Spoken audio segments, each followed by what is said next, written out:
ঘরের বউটা যদি ভালো হয় তাহলে একজন বেকার পুরুষও প্রতিষ্ঠিত হয়ে পড়ে, আর ঘরের বউটা যদি খারাপ হয় তাহলে একজন প্রতিষ্ঠিত পুরুষ মানুষও চোখের পলকে ধ্বংস হয়ে যেতে পারে। হ্যাঁ, ছেলেদের জন্য বউটা আসলেই ম্যাটার করে।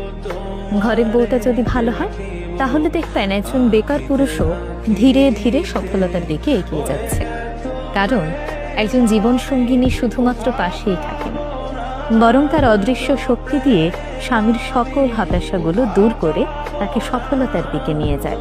স্বামীকে ধৈর্য দেয়, সাহস যোগায়, তার খারাপ সময়গুলোতে ধৈর্য ধরে তার পাশে থেকে সেই সময় মোকাবেলায় সাহায্য করে।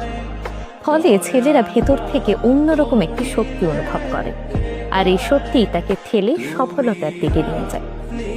অপরদিকে ঘরের বউটি যদি চরিত্রের দিক থেকে খারাপ হয়, নেতিবাচক মনোভাবের হয়, তাহলে একজন প্রতিষ্ঠিত পুরুষও ভেতর থেকে ভেঙে পড়ে। প্রতিনিয়ত সন্দেহ, অবিশ্বাস, হতাশা এই জিনিসগুলো তাকে ভেতর থেকে দুর্বল করে দেয়। ফলে তিনি ধীরে ধীরে তার কর্মস্পৃহা হারিয়ে থাকেন এবং জীবনযুদ্ধে অনেকটাই পিছিয়ে পড়েন। তাই ছেলেদের জীবনে স্ত্রী আসলেই ম্যাটার করে, কারণ স্ত্রী শুধু একজন সঙ্গীই নন, তার চলার পথে সাহসের উৎস কিংবা ধ্বংসের কারণ।